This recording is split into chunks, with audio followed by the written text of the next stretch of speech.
మొదటిగా ప్రార్థన చేసుకొని మనం ప్రారంభం చేద్దాం.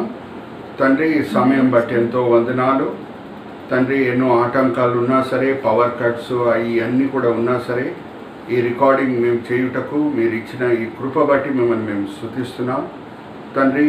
భయంకరమైన పరిస్థితుల ద్వారా ప్రపంచమంతా కూడా ప్రయాణమై వెళ్తుండగా, మేము లాక్డౌన్స్, క్వారంటైన్స్ని ఎక్స్పీరియన్స్ చేస్తుండగా తండ్రి, మీరు మాకు ఇచ్చిన ఈ ప్రేరేపణ బట్టి, వాక్యంలో ఉన్న క్వారంటైన్స్ బట్టి ధ్యానించి దాంట్లో పాఠాలు నేర్చుకోవాలనే తండ్రి మీరు ఇచ్చిన ఈ ప్రేరేపణ బట్టి మిమ్మల్ని మేము స్తుతిస్తున్నాం తండ్రి. మా ప్రతి మాట, మా ప్రతి ఆలోచన మీ మనసుకి సంతోషము, మీ పేరుకి మహిమ కలిగేటట్లు మీ కృప చూపించండి. మీ దీనదాసుడిని మీ మహిమార్థమై వాడుకుంటున్నారు, దాన్ని బట్టి నేను మిమ్మల్ని స్తుతిస్తున్నాను. ఈ దినం, ఈ వేళ, ఈ పూట తండ్రి, మీరు మాకు ఏర్పరచుకున్న ఆత్మిక పాఠంలో మా విశ్వాస నేత్రం రేపి బయలుపరుస్తారని నమ్ముచు ఈ విన్నపములు మేము యేసుక్రీస్తు పరిశుద్ధమైన నామమున వేడుకుంటున్నాం. ఆమేన్. ప్రేక్షకులారా, సార్వత్రిక సంఘంలో మీకు తెలుసు 2 వారాలుగా ఈ క్వారంటైన్, లాక్డౌన్ అనే అంశం మీద తీసుకొని నేను 2 సందేశాలు ఇచ్చి ఉన్నాను.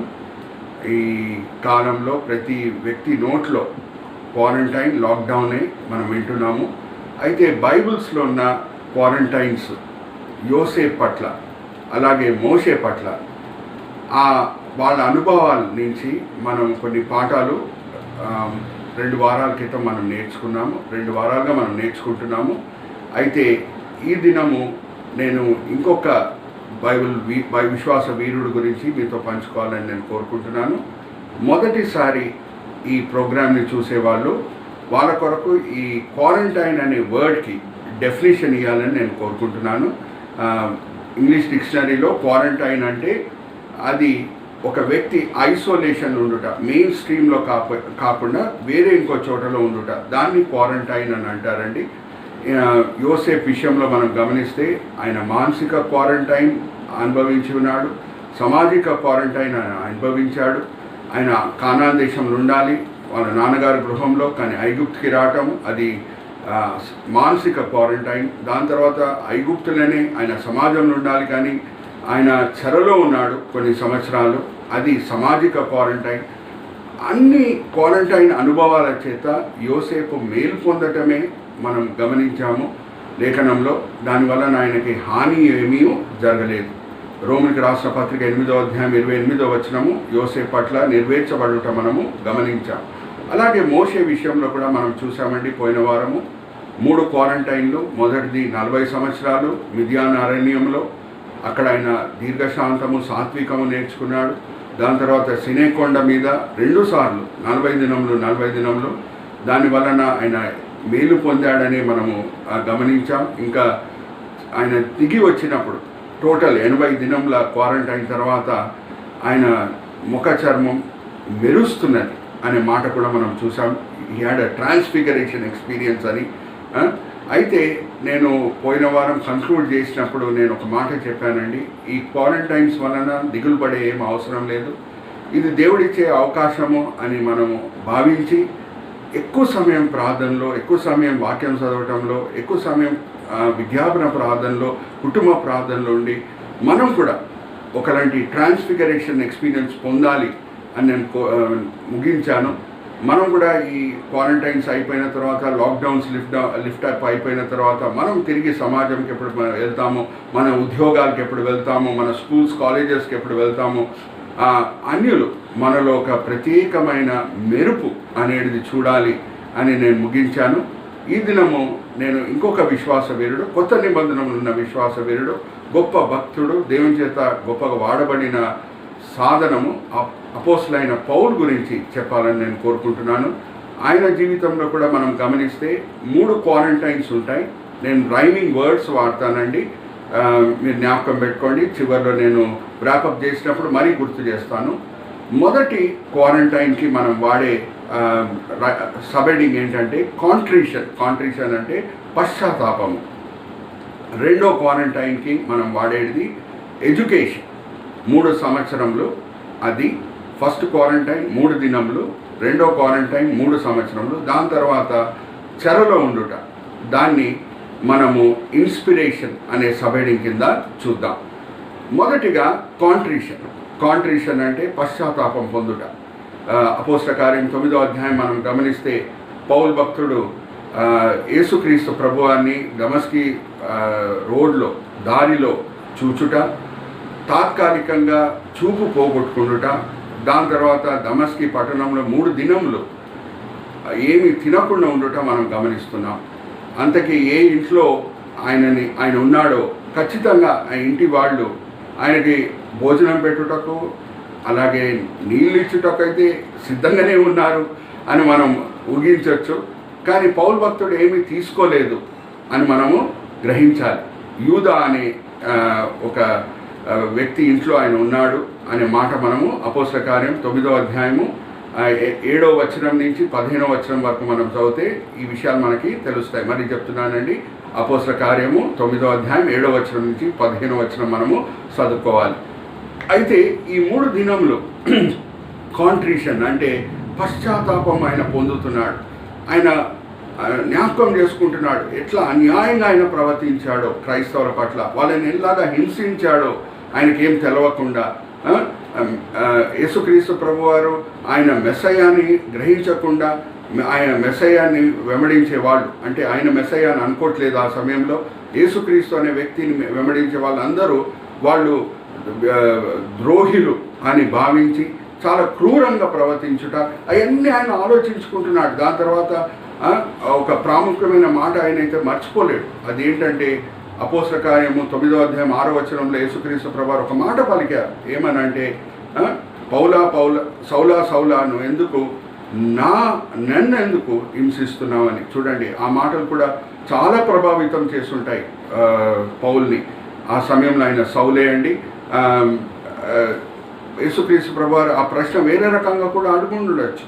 సౌలా సౌలా నువ్వు క్రైస్తవులను ఎందుకు హింసిస్తున్నావు, సౌలా సౌలా నా శిష్యులను ఎందుకు హింసిస్తున్నావు. కానీ ఎంత సమీపమైన సంబంధం యేసుక్రీస్తు ప్రభువారు సంఘంతో కూడి ఉన్నారు అంటే, ప్రభువారు అడిగిన మాటలు, సౌలా సౌలా నువ్వు నన్నెందుకు హింసిస్తున్నావు. అదే పౌలు అయిపోయిన తర్వాత కొలోసీలకు రాసిన పత్రిక 1వ అధ్యాయం 18వ వచనంలో ఏమంటాడంటే, యేసుక్రీస్తు ప్రభువారు శిరస్సు అయి ఉంటే సంఘము శరీరం. హల్లెలూయా, ప్రైజ్ ది లార్డ్. యేసుక్రీస్తు ప్రభువారు శిరస్సు అయి ఉంటే సంఘము శరీరం. కొలోసీలకు రాసిన పత్రిక 1వ అధ్యాయం 18వ వచనం. అంత సమీపమైన సంబంధము ప్రభువారు ఆయన సంఘం పట్ల కలిగి ఉన్నారు. అయితే ఇదంతా కూడా గుర్తు చేసుకొని, అయ్యో నేను మెస్సయాన్ని హింసించానే, మెస్సయాన్ని బాధ పెట్టానే అనే పశ్చాత్తాపము ఆయన 3 దినములు పడటము మనము గమనించవచ్చు. దాని తర్వాత యేసుక్రీస్తు ప్రభువారు అననీయ అనే ఒక భక్తుడు ఆయనను పంపించి పౌలు చూపు తిరిగి వచ్చేటట్లు ఆయన కృప చూపిస్తున్నారు. ఆ విషయంలో కూడా పౌలు ఒక పాఠము నేర్చుకొని ఉంటాడని నేను భావిస్తున్నాను. అదేంటంటే, యేసుక్రీస్తు ప్రభువారు ఒక మాట పలుకుతే సౌలుకి తిరిగి చూపు దొరికేది. కానీ యేసుక్రీస్తు ప్రభువారు ఆ మాట పలకలేదు, అననీయను పంపించారు. అననీయ ఎవరు? క్రైస్తవుడు, దమస్కీ పట్టణంలో ఉన్న క్రైస్తవుడు. ఒకసారి ఆలోచించండి, పౌలుకి క్రైస్తవత్వం అంటే ఎంత మంచి ఆలోచన ఇప్పుడు కలిగి ఉంటుందో.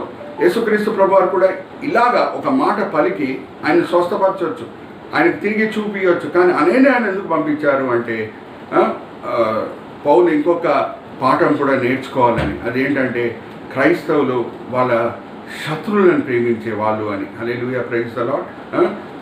అననీయ ఎవరండి? ఎవరి కొరకు సౌలు ఎత్తుక్కొని వచ్చాడో హింసించుటకు, ఆ గుంపులో ఉన్న వ్యక్తి ఆయనే వచ్చి యేసు దగ్గర పొందిన ఆ శక్తి బట్టి ఒక మాట పలికి సౌలు తిరిగి చూపు దొరికేటట్లు చేస్తున్నాడు. సౌలు మనసులో ఎటువంటి ఆలోచనలు వచ్చి ఉంటాయి ఒకసారి ఆలోచించండి. ఈ వ్యక్తిని నేను హింసించుటకు వచ్చానే, ఈయనే దేవుని చేతిలో ఒక సాధనంగా వాడబడుతున్నాడే, నాకు చూపు తిరిగి దొరుకుటకు అనే ఆలోచనలు ఆయనకు వచ్చి ఉంటాయి. క్రైస్తవత్వం ఎంత గొప్ప మార్గం అనేది ఆయన నేర్చుకొని ఉంటాడు. ఆ సమయంలో మీరు గమనిస్తే అపోస్తల కార్యం ఎస్పెషల్లీ 9వ అధ్యాయం 1-3 వచనాలు మనం చదివితే, క్రైస్తవత్వం ఒక మతం కాదు కానీ ఒక మార్గము అని రాయబడి ఉన్నది. హల్లెలూయా, ప్రైజ్ ది లార్డ్. క్రైస్తవత్వము ఒక మతం కాదు, అదొక మార్గము. అది ఆ మార్గం ఏం చేస్తుంది అంటే, యేసుతో సమీపమైన సంబంధం కలిగి జీవించుటకు సహాయం చేస్తుంది. హల్లెలూయా, ప్రైజ్ ద లార్డ్. యేసుక్రీస్తు ప్రభువారు శిరస్సై ఉంటే సంఘము శరీరమై ఉన్నది. అది ఆయన మొదటి క్వారంటైన్ పీరియడ్, ఆ 3 దినంల పశ్చాత్తాపం దినం. దాని తర్వాత మనం గమనిస్తే పౌలు ఆయన అరేబియాకి 3 సంవత్సరములు వెళ్ళుట మనము గమనించవచ్చు. అరేబియా, గలితీయులకు రాసిన పత్రిక 1వ అధ్యాయము 16వ వచనం నుంచి 18వ వచనం మరి చెప్తున్నానండి. గలితీయులకు రాసిన పత్రిక 1వ అధ్యాయము 16వ వచనం నుంచి 18వ వచనము. ప్రభువారు ఆయన మారు మనసు పొందగానే వెంటనే ఆయనను వాడుకోలేదు, కానీ ఎక్కడ తీసుకొని వెళ్ళారు అంటే అరేబియాకి తీసుకొని వెళ్ళారని పౌలే అంటున్నాడు. ఎందుకు అరేబియాకి తీసుకొని వెళ్ళారు? ఇప్పుడు మనము 2వ క్వారంటైన్ పీరియడ్కి మనం వస్తున్నాం. దానికి మనం వాడే సబ్-హెడింగ్ ఏంటంటే ఎడ్యుకేషన్. మరి నేను ఈ సమయంలో ఇషయా గ్రంథము 59వ అధ్యాయం 21వ వచనం కూడా గుర్తు చేస్తున్నాను. ఇషయా గ్రంథం 59:21 దేవుడు చేసిన వాగ్దానం ఏంటంటే క్రైస్తవులకి ఎప్పుడు దేవుడు ఆయన ఆత్మనిచ్చే దేవుడై ఉన్నాడు, ఆయన వాక్యం ఇచ్చే దేవుడై ఉన్నాడు. మరి చెప్తున్నానండి, మన దేవుడు క్రైస్తవులకి ఆయన వాక్యం ఇచ్చే దేవుడై ఉన్నాడు, ఆయన ఆత్మనిచ్చే దేవుడై ఉన్నాడు. ఆ 2 ఉంటేనే క్రైస్తవ జీవితం ముందుకు సాగుతుంది. అది 2 ఉంటేనే క్రైస్తవ పరిచర్య వీలవుతుంది. ఎలాగా నేను ఇక్కడ చూపిస్తున్నాను చూడండి. సిజర్స్లో 2 బ్లేడ్స్ ఉన్నాయి కదా. 2 బ్లేడ్స్ లేకుండా ఉంటే సిజర్ పనిచేయదు. అలాగే క్రైస్తవ జీవితంలో కూడా ఇది దేవుని వాక్యం అంటే ఇది దేవుని ఆత్మ. మరి చెప్తున్నాను, ఇది దేవుని వాక్యం అంటే ఇది దేవుని ఆత్మ. ఈ 2 ఉంటేనే క్రైస్తవ జీవితం వీలవుతుంది. ఇది 2 ఉంటేనే క్రైస్తవ పరిచర్య వీలవుతుంది. ఇప్పుడు మొదటి దినం నుంచి ఎప్పుడు బాప్తిజం పొందాడో అక్కడి నుంచి ఆయన ఆత్మచేత నింపబడాడు అనే మాట మనం అపోస్తల కార్యం 9వ అధ్యాయము మరి చెప్తున్నానండి 8వ వచనం నుంచి 14వ వచనంలో మనము చదువుకోవచ్చు పౌలు జీవితంలో. అయితే ఆత్మ ఉన్నది ఆయన దగ్గర, వాక్యం లేదు. మరి చెప్తున్నాను, ఆత్మ ఉన్నది, కొత్త నిబంధనతో కూడిన వాక్యము లేదు. ఆయన గమలీల్ పాదం దగ్గర అనేక విషయాలు పాత నిబంధన గురించి నేర్చుకున్నాడు, కానీ కొత్త నిబంధనతో కూడిన వాక్యం ఆయన దగ్గర లేదు. అపోస్తుల దగ్గర మనం గమనిస్తే పెంతెకోస్తు దినంన వాళ్ళ దగ్గర పరిశుద్ధాత్మ దేవుడు వాళ్ళ మీద దిగి వచ్చే వరకు వాళ్ళ దగ్గర వాక్యం ఉన్నది, కానీ ఆత్మ లేదు. చూడండి, అపోస్తుల విషయంలో 12-11 అపోస్తుల విషయంలో మనం గమనిస్తే వాక్యం ఉన్నది కానీ ఆత్మ లేదు. సో ఆత్మ దిగి వచ్చినప్పుడు వాళ్ళు గొప్ప పనిముట్లుగా వాడబడారు. ఇంకా ఆ 3000 మంది ఎవరు రక్షణ పొందారు వాళ్ళ విషయంలో మనం గమనిస్తే మొదటి దినం నుంచి ఆత్మ ఉన్నది కానీ వాక్యం లేదు, కొత్త నిబంధనలతో కూడిన వాక్యం లేదు. చూడండి, క్రైస్తవ జీవితం ఎలా జీవించాలి, వాళ్ళు కొండ మీద ప్రసంగం వినలేదు. యేసుక్రీస్తు ప్రభువుతో వాళ్ళు అపోస్తుల వలె 3.5 సంవత్సరాలు లేరు. అలాగే రెండో రాకడతో కూడిన మాటలు ఏది అపోస్తులు విన్నారో లూకాసు వార్త 21వ అధ్యాయంలో ఒలీవ కొండ మీద యేసుక్రీస్తు ప్రభువు పలికిన మాటలు వాళ్ళు వినలేదు. ఇంకా అనేక మాటలు యేసుక్రీస్తు ప్రభువు క్రైస్తవ జీవితం గురించి, ఈ కృపకాలం గురించి, ఒక క్రైస్తవుడు ఎలాగ ప్రవర్తించాలో అవన్నీ కూడా పలికి ఉంటారు. అవన్నీ కూడా ఈ 3000 మంది వినలేదు. అందుకు అపోస్తల కార్యం 2వ అధ్యాయం 42వ వచనంలో మనం చదువుకోవచ్చు. వాళ్ళు అపోస్తల బోధ యందు, అలాగే నెక్స్ట్ ప్రార్థన యందు, రొట్టె వేయించటం అందు, ప్రార్థన యందు ఎడతెగగా ఉండిరి అనే మాట మనం చదువుకోవచ్చు. కానీ మొదట్లో అపోస్తల బోధ యందు. ఎందుకు అపోస్తల బోధ యందు? ఎందుకంటే వాళ్ళకి పాత నిబంధనలు ఉన్న వాక్యం తెలుసు, కానీ కొత్త నిబంధనలు ఉన్న వాక్యం వాళ్ళకి తెలియదు.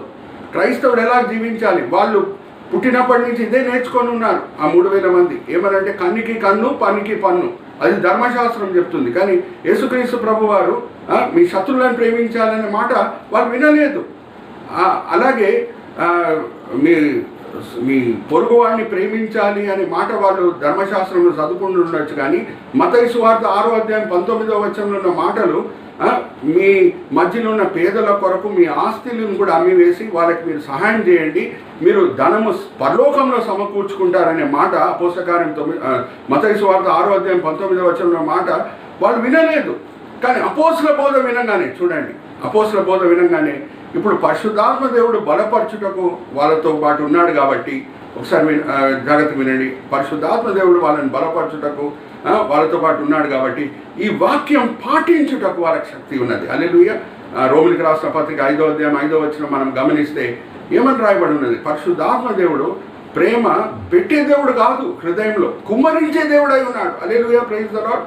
సో ఇప్పుడు వాక్యం వాళ్ళు విన్నారు, అపోస్తుల బోధ అంటే వాళ్ళు ఆ మత్తయి సువార్త 6వ అధ్యాయం 19వ వచనం వీళ్ళతో పంచుకున్నప్పుడు వెంటనే వీళ్ళకి ప్రేరేపణ కలుగుతున్నది, శక్తి ఉన్నది, ఆ ప్రేమ వాళ్ళ హృదయంలో కుమ్మరింపబడి ఉన్నది. అందుకే అపోస్తల కార్యం 2వ అధ్యాయం 42 నుంచి 45వ వచనం మనం చదివితే వాళ్ళ ఆస్తులను కూడా అమ్మి వేసి వాళ్ళు వాళ్ళ మధ్యన ఉన్న పేదలకి ఇచ్చారంట. హల్లెలూయా, ప్రైజ్ ది లార్డ్. చూడండి, వాళ్ళకి మొదటి దినం నుంచి ఒక కొలత అనేది ఆత్మ ఉన్నది, కానీ వాక్యం లేదు.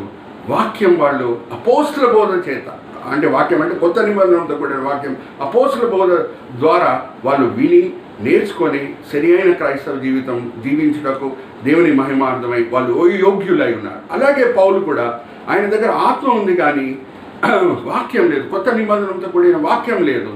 అందుకు ప్రభువారు ఆయనని అరేబియాకి తీసుకొని వెళ్ళి 3 సంవత్సరములు తరబేతి ఇచ్చారు. మీరు ఈ వాక్య భాగం కూడా చదువుకోండి. గలితీయులకు రాసిన పత్రిక 1వ అధ్యాయము 11-12 వచనాలు మరి చెప్తున్నానండి. గలితీయులకు రాసిన పత్రిక 1వ అధ్యాయము 11-12 వచనాలు మనం గమనిస్తే అక్కడ పౌలు భక్తుడు ఏమంటాడంటే, కొత్త నిబంధనతో కూడిన వాక్యం అంతా కూడా నేను స్వయాన యేసుక్రీస్తు ద్వారా పొంది తిని అని అంటాడు. ఏ శరీరం వలన నేను పొందలేదు, నేను అపోస్తుల దగ్గర పోలేదు, నేను స్వయాన యేసుక్రీస్తు దగ్గర నేను కొత్త నిబంధనతో కూడిన అన్ని మాటలు నేను పొంది తిని అనే మాట గలితీయులకు రాసిన పత్రిక 1వ అధ్యాయము 11వ వచనం నుంచి 12వ వచనంలో ఉంటుంది. అందుకే అపోస్తల కార్యం 20వ అధ్యాయం 35వ వచనంలో మనం గమనిస్తే ఆయన ఎఫీసీ సంఘంని విడిచిపెట్టి వెళ్ళే సమయంలో అక్కడ పెద్దలను ఏర్పరిచి సంఘంని ఆ పెద్దలకు అప్పజెప్పి వెళ్ళే సమయంలో ఒక మాట పలుకుతాడు. అపోస్తల కార్యం 20వ అధ్యాయం 35వ వచనం, నేను పరిచర్య ఎలా చేశానంటే ఎక్కువ ఇచ్చి తక్కువ పుచ్చుకున్నాను, అది దీవెనకరము, యేసుక్రీస్తు ప్రభువారి మాటలు కదా అని చెప్తాడు 20వ అధ్యాయం 35వ వచనంలో. మరి చెప్తున్నానండి, అపోస్తల కార్యం 20వ అధ్యాయం 35వ వచనంలో ఏమంటాడు అంటే, నేను యేసు మాటలు పాటించి తిని, అదేమనంటే దీవింపబడతారు పరిచర్యలో ఎవరు అంటే ఎక్కువ ఇచ్చి తక్కువ పుచ్చుకుంటారు, వాళ్ళు దీవింపబడతారు అనే మాట పౌలు భక్తుడు చెప్తున్నాడు. అది మనకి 4 సువార్తలో కనిపించదండి. హల్లెలూయా, ప్రైజ్ ది లార్డ్. 4 సువార్తలో యేసుక్రీస్తు ప్రభువారి మాటలు పలికింది మనకు తెలియదు, కానీ ఖచ్చితంగా అరేబియా ప్రాంతంలో ఆయన ఉన్నప్పుడు స్వయాన యేసు దగ్గర ఈ మాటలు ఆయన వినుండొచ్చు అని మనము భావించవచ్చు. హల్లెలూయా, ప్రైజ్ ది లార్డ్. దాని తర్వాత 3 సంవత్సరాల తర్వాత ఇప్పుడు పౌలు దగ్గర ఆత్మ ఉన్నది. ఆ మొదటి దినం నుంచి మనం గమనిస్తే అపోస్తల కార్యం మరి చెప్తున్నాను 9వ అధ్యాయము 7వ వచనం నుంచి 14వ వచనం.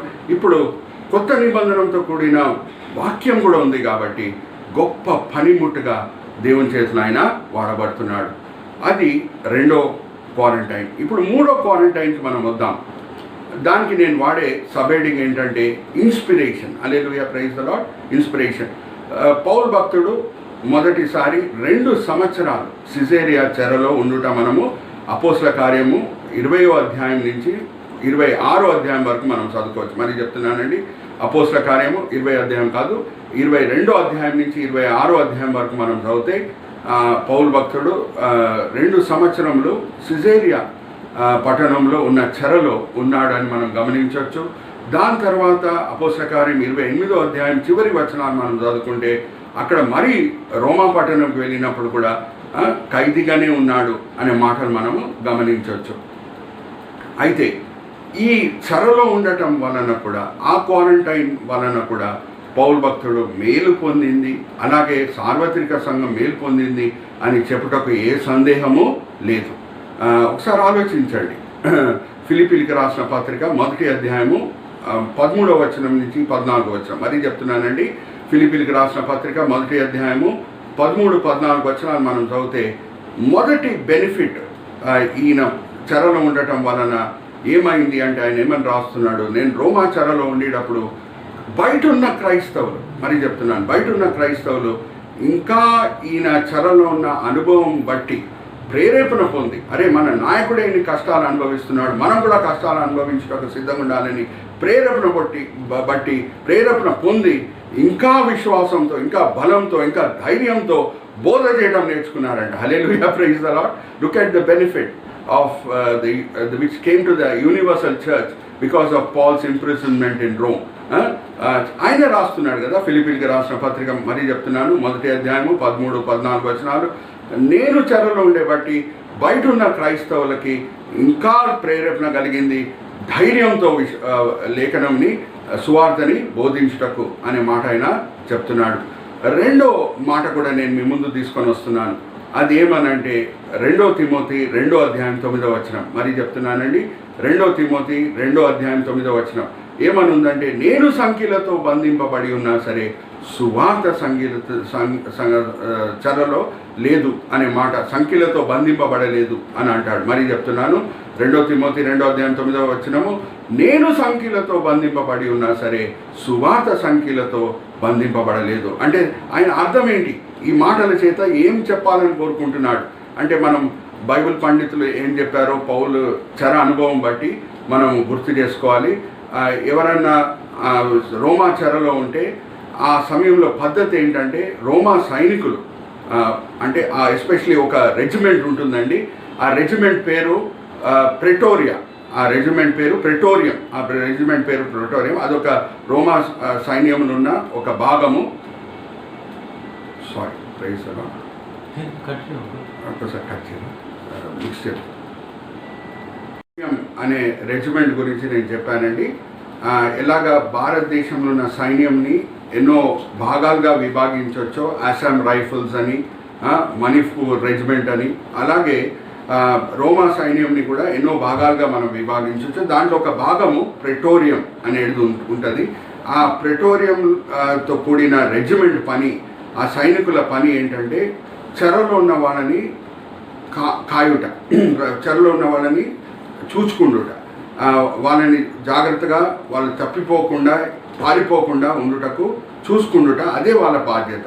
అయితే ఆ కాలంలో ఉన్న పద్ధతి ఏంటంటే, ఈ రోమా సైనికులు, ఈ ప్రెటోరియంతో కూడిన రోమా సైనికులు వచ్చి చెరలో ఉన్న వాళ్ళు పక్కన కూర్చుండేవారు.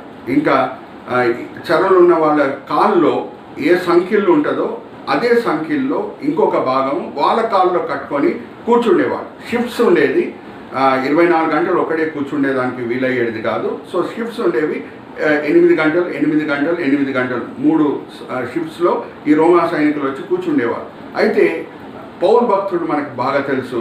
ఆయన వాడుక భాషలో చెప్పాలంటే, మన హైదరాబాద్ తెలుగుతో వర్ణించాలంటే ఆయన ఖతర్నాక్ సేవకుడు. హల్లెలూయా, ప్రైజ్ ది లార్డ్. ఆయన ఖతర్నాక్ సేవకుడు. ఒక రోమా సైనికుడు ఆయన పక్కన కూర్చొని ఉన్నాడంటే ఆయన సాక్ష్యం పంచుకోకుండా ఉంటాడా? హల్లెలూయా, ప్రైజ్ ది లార్డ్. ఆయనకు సువార్త చెప్పకుండా ఉంటాడా? హల్లెలూయా, ప్రైజ్ ది లార్డ్. ఇంకా దేవుడు పౌలుకి ప్రవచించే వరం కూడా ఇచ్చి ఉన్నాడు. ఆ రోమా సైనికుడు చరిత్ర అంతా కూడా బహుశా దేవుని దగ్గర పొందిన ప్రేరేపణ బట్టి ఆయన చెప్పగలుగుతాడు. హల్లెలూయా, ప్రైజ్ ది లార్డ్. ఇంకా అనుకుందాం, ఆ రోమా సైనికునికి షిఫ్ట్ చేసే సమయంలో ఆ దినం ఏదో కడుపు నొప్పి వచ్చింది, ఏదో తలనొప్పి వచ్చింది. అప్పుడు పౌలు భక్తుడు మరి వెంటనే నజరేయుడైన యేసుక్రీస్తు నామమున నేను ఈ తలనొప్పిని, ఈ కడుపు నొప్పిని నేను లయపరుస్తున్నాను అని చెప్పి ఒక మాట పలికి ప్రార్థన చేస్తే ఆ కడుపు నొప్పి, ఆ తలనొప్పి పారిపోతే ఇంకా రోమా సైనికుడు విశ్వసించకుండా ఉంటాడా? చెప్పండి. హల్లెలూయా, ప్రైజ్ ది లార్డ్. అందుకే మరి ఫిలిప్పీయులకు రాసిన పత్రిక నేను గుర్తు చేస్తున్నాను మీకు. 1వ అధ్యాయము 9వ వచనం నుంచి మనం గమనిస్తే 14వ వచనం వరకు ప్రెటోరియంలో ఉన్న రోమా సైనికులు అందరూ కూడా సువార్త విన్నారు అనే మాట ఆయన చెప్తున్నాడు.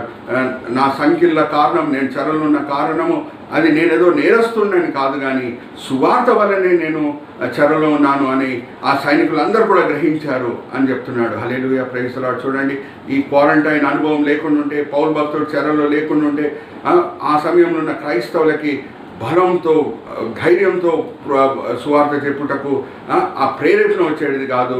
ప్రెటోరియంలో ఉన్న ఈ రోమా సైనికులందరూ కూడా సువార్త వినుటకు వీలయ్యేది కాదు. అందుకే అంటాడు పౌలు భక్తుడు ఫిలెమోన్ రాసిన పత్రిక 1వ అధ్యాయం 1వ వచనంలో ఏమని అంటాడంటే, నేను యేసుక్రీస్తు ప్రభువారి ఖైదీని అని అంటాడు. హల్లెలూయా, ప్రైజ్ ది లార్డ్. మరి చెప్తున్నానండి, ఫిలెమోన్కి రాసిన పత్రిక 1వ అధ్యాయం 1వ వచనం అప్పుడప్పుడు మనకు అనిపిస్తుంది అంత చిన్న పత్రికలో ఏం పాఠంలో మనం నేర్చుకోవచ్చు అని. 1వ అధ్యాయము అది ఒకటే ఒక అధ్యాయం అండి. 1వ వచనంలోనే ఒక గంభీరమైన పాఠం మనం నేర్చుకోవచ్చు. అది ఏమనంటే, పౌలు భక్తుడు ఏమని అంటున్నాడు, నేను యేసుక్రీస్తు ప్రభువారి ఖైదీని అని అంటున్నాడు. అంతకీ ఆ సమయంలో ఎందుకు ఆయన చెరలో ఉన్నాడు? బహుశా యూదులు కారణమై ఉన్నారు. ఇంకా ఇండైరెక్ట్గా చెప్పాలంటే రోమిలు కూడా కారకులై ఉన్నారు. అందుకు ఆయన చెరలో ఉన్నాడు. డైరెక్ట్ రీజన్ ఎవరంటే యూదులు, ఆయన చెరపట్టి రోమిల దగ్గర తీసుకొని వెళ్ళారు. రోమిలు యూదులను సంతోషపరచుటకు క్లియర్గా రాయబడి ఉంది. అపోస్తల కార్యం 26వ అధ్యాయంలో మనం గమనిస్తే ఫిలిక్స్ అనే అధిపతి యూదులను సంతోషపరచుటకు ఈయన చెరలో పెట్టాడు అని. So both of them are involved. Romans are involved, Jews are also involved. యూదులు కూడా కారకులు, రోమిలు కూడా కారకులు. కానీ పౌలు ఏమని అంటున్నాడు, నేను యేసుక్రీస్తు ప్రభువారి ఖైదీని అని అంటున్నాడు. అంటే ఏం సందేశం ప్రకటించాలని కోరుకుంటున్నాడు, ఏ సందేశం ఇవ్వాలని కోరుకుంటున్నాడు అంటే యేసుక్రీస్తు ప్రభువారు అనుమతించకుండా ఉంటే ఎవరు నన్ను చెరలో వేయలేరు. హల్లెలూయా, ప్రైజ్ ది లార్డ్. ఈ సత్యం మనం ఎప్పుడు మర్చిపోకూడదండి. మనం దేవుని పిల్లలమై ఉన్నాం. మన జీవితంలో ఏమి జరిగినా సరే అది దేవుని చిత్తం ప్రకారంగానే జరుగుతుంది, కానీ అకస్మాత్తుగా జరుగుటకు వీల్లేదు. మనం కష్టంలో ఉన్నాము అంటే అది దేవుని చిత్తం, మనం లాక్డౌన్లో ఉన్నాము అంటే దేవుని చిత్తం, మనం క్వారంటైన్లో ఉన్నాము అంటే దేవుని చిత్తం. ఒక జ్ఞాపకం పెట్టుకోవాలి, ఈ అనుభవాల చేత మనం మేలు పొందాలని దేవుడు ఈ అనుభవాల ద్వారా మనల్ని తీసుకొని వెళ్తాడు. హల్లెలూయా. మరి చెప్తున్నానండి, ప్రైజ్ ది లార్డ్. ఈ అనుభవాల చేత మనం మేలు పొందాలని ఈ అనుభవాల ద్వారా దేవుడు మనల్ని తీసుకొని వెళ్తాడు. అందుకే పౌలు భక్తుడు అంటున్నాడు, నేను యేసుక్రీస్తు ఖైదీని అని అంటున్నాడు. నేను యూదుల ఖైదీని కాదని అంటున్నాడు, నేను రోమిల ఖైదీని కాదని అంటున్నాడు, కానీ యేసుక్రీస్తు ఖైదీని అని అంటున్నాడు. జాగ్రత్తగా వినండి.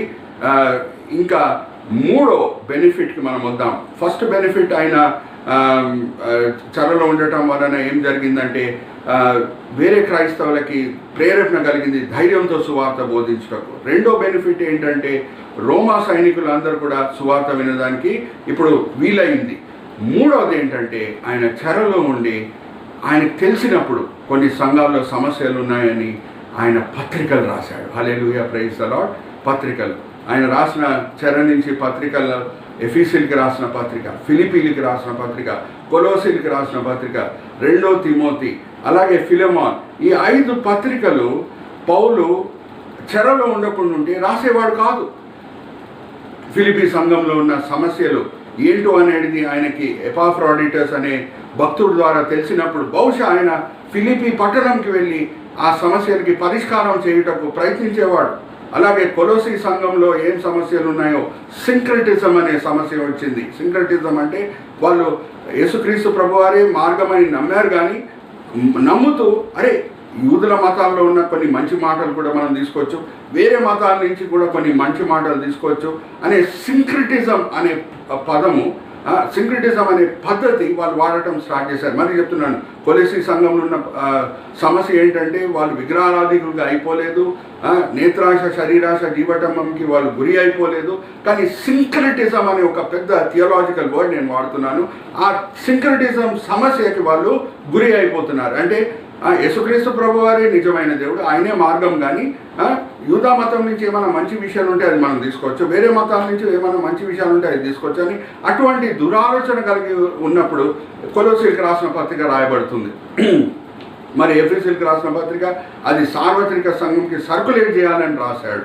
2 తిమోతి ఇంకా మరణం దగ్గరుంది ఆయనకు తెలుసు, ఆయన ఆత్మిక కుమారుడు తిమోతిని ప్రేరేపించుటకు ఆయన రాశాడు. అలాగే ఫిలెమోన్ పత్రిక ఆయన ఆత్మని రక్షించాడు. ఒన్సిము అనే ఒక దాసుడు ఆయనతో పాటు చెరలో ఉన్నప్పుడు ఆయన ఆత్మని రక్షించాడు.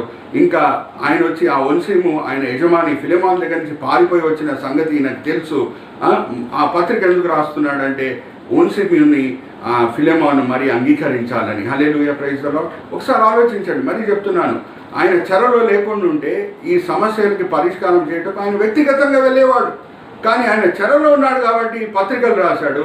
ఈ పత్రికలు 2000 సంవత్సరాల తర్వాత కూడా సార్వత్రిక సంఘంకి ఆశీర్వాదకరంగా ఉంది అని చెప్పుటకు ఏ సందేహం లేదు. హల్లెలూయా, ప్రైజ్ ది లార్డ్. ఇప్పుడు చెప్పండి, ఈ క్వారంటైన్ వలన పౌలు భక్తుడు మేలు పొందాడా లేదా? మేలు పొందాడు, దీవింపబడాడు. ఇంకా 2000 సంవత్సరాల తర్వాత కూడా ఆయన పత్రికల చేత దేవుని చేతిలో వాడబడుతున్నాడు. Hallelujah, praise the lord. ఒకసారి ఆలోచించండి. అందుకే నేను చెప్తున్నానండి, ప్రతి క్వారంటైన్ అనుభవం చేత దేవుడు మనకి పాఠాలు నేర్పించే దేవుడై ఉన్నాడు, మేలు కలిగించే దేవుడై ఉన్నాడు. మనం ఇప్పుడు లాక్డౌన్ టైంలో ఉన్నాం, క్వారంటైన్ సమయంలో ఉన్నాం. నిరాశపడే అవసరమే లేదు. దేవుని భక్తుల జీవితంలో మనం గమనిస్తే ప్రతి లాక్డౌన్ పీరియడ్ తర్వాత, ప్రతి క్వారంటైన్ పీరియడ్ తర్వాత వాళ్ళు ఆత్మీకంగా ఎదిగింపబడి బలపరచబడి తర్వాత దేవుని చేతిలో గొప్పగా వాడబడుట మనము గమనించవచ్చు. అయితే ఈ దినం నేను ర్యాపప్ చేస్తున్నాను నా మెసేజ్. పౌలు జీవితంలో మనం చూస్తే 3 క్వారంటైన్ అనుభవాలు. మొదటిది 3 దినములు యూదా ఇంట్లో. దానికి మనం వాడిన సబ్హెడింగ్ ఏంటంటే కాంట్రిషన్, పశ్చాత్తాపం పొందుతున్నాడు, డీప్ కాంట్రిషన్, అన్ని ఆలోచిస్తున్నాడు, హిరిగి నలిగిన మనసుతో ఆయన ఎదురు చూస్తున్నాడు ప్రభువారి క్షమాపణని. రానే వచ్చింది ఆ క్షమాపణ. అననీయ వచ్చాడు, ఆయన కొరకు ప్రార్థన చేశాడు, ఆయన తిరిగి చూపు వచ్చేటట్లు చేశాడు. ఎప్పుడు చూపు వచ్చేసిందో అది ఒక భౌతిక సూచన, ఆయన పాపములు కూడా క్షమించబడినాయని. హల్లెలూయా, ప్రైజ్ ది లార్డ్. మొదటి క్వారంటైన్ వచ్చి కాంట్రిషన్, రెండో క్వారంటైన్ వచ్చి ఎడ్యుకేషన్.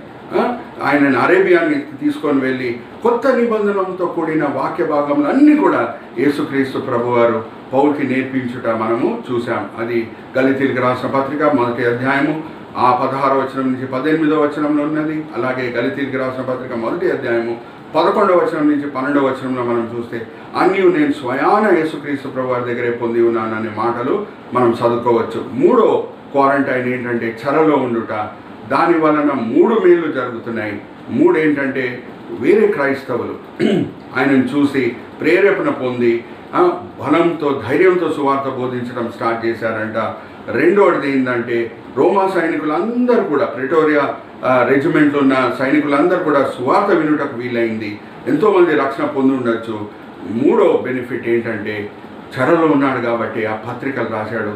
దీవెనకరమైన పత్రికలు కొత్త నిబంధనలో చాలా ముఖ్యమైన భాగము దానికి ఇవ్వబడి ఉన్నది. అది 2000 సంవత్సరాల తర్వాత కూడా మనకి ఆశీర్వాదకరంగా ఉన్నది. ఇంకా చెప్పాలి అంటే ఆ పత్రికల చేత పౌలు భక్తుడు ఇప్పుడు కూడా దేవుని చేతిలో వాడబడుతున్నాడు. Hallelujah, praise the Lord. So quarantine వలన మనం ఎప్పుడు దిగులు పడే అవసరం లేదు, నిరాశపడే అవసరం లేదు. దాని వలన మనం మేలే పొందుతున్నాము అనే సత్యం మనం గ్రహించి ఈ క్వారంటైన్ పీరియడ్ని మనం ఎదుర్కొందాం, ఈ లాక్డౌన్ పీరియడ్ని మనం ఎదుర్కొందాం. రోమిలికి రాసిన పత్రిక 8వ అధ్యాయం 28వ వచనం, అది కూడా పౌలే రాశాడండి. ఆ మాటలు మనం ఎప్పుడు మర్చిపోకూడదు. అన్నీ సమకూడి మన మేలు కొరకే చివరిలో జరుగుతుంది. ఇప్పుడు నేను ముగింపు ప్రార్థన చేస్తున్నాను. అందరం ఏకీభవించి ముగింపు ప్రార్థనలో కూడా పాల్గొందాం. తండ్రి, ఈ సమయం బట్టి ఎంతో వందనాలు తండ్రి. ఈ క్వారంటైన్ సమయంలో బైబిల్లో ఉన్న విశ్వాస వీరుల జీవితంలో వాళ్ళు అనుభవించిన క్వారంటైన్ అనుభవాలు, వాళ్ళు అనుభవించిన లాక్డౌన్ అనుభవాల చేత మేము ఎన్నో పాఠాలు నేర్చుకున్నటకు మీరు చూపించిన ఈ కృప బట్టి ఎంతో మిమ్మల్ని మేము స్తుతిస్తున్నాం తండ్రి. మేము యోసేపు జీవితంలో ఉన్న క్వారంటైన్ అనుభవం చేత కొన్ని పాఠాలు నేర్చుకున్నాం. మోషే జీవితంలో ఉన్న క్వారంటైన్ అనుభవాల చేత మేము కొన్ని పాఠాలు నేర్చుకున్నాం. ఈ దినము పౌలు జీవితంలో ఆయన అనుభవించిన క్వారంటైన్ అనుభవాల చేత పాఠములు మేము నేర్చుకున్నాం తండ్రి. దాన్ని బట్టి మిమ్మల్ని మేము స్తుతిస్తున్నాం తండ్రి. ఈ దినం మీరు మాతో మాట్లాడి ఉన్నారు. మేము వినేవాళ్ళగానే కాకుండా తండ్రి, అందరం, ఈవెన్ బోధకుడు కూడా, నేను కూడా, ఈ మాటలు నాకు కూడా వర్తిస్తాయి తండ్రి. మేము వినేవాళ్ళగానే కాకుండా అన్ని సమయంలో మీ వాక్యంని అమలుపరిచే వాళ్ళంగా మమ్మల్ని దిద్ది మార్చండి. ఈ విన్నపములు మేము యేసుక్రీస్తు పరిశుద్ధమైన నామమున వేడుకుంటున్నాం. ఆమేన్, ఆమేన్. మరి సార్వత్రిక సంఘంకి మరి నా శుభములు నేను పలుకుతున్నాను. మీరు నా గురించి ప్రార్థన చేయండి, నేను మీ కొరకు ప్రార్థన చేస్తాను. నెక్స్ట్ వీక్ మనం కలుసుకునే వరకు మీరు ఆత్మచేత నడిపింపబడండి, వాక్యం మీద ఆధారపడి నడవండి. హల్లెలూయా, ప్రైజ్ ది లార్డ్, మారనాథ.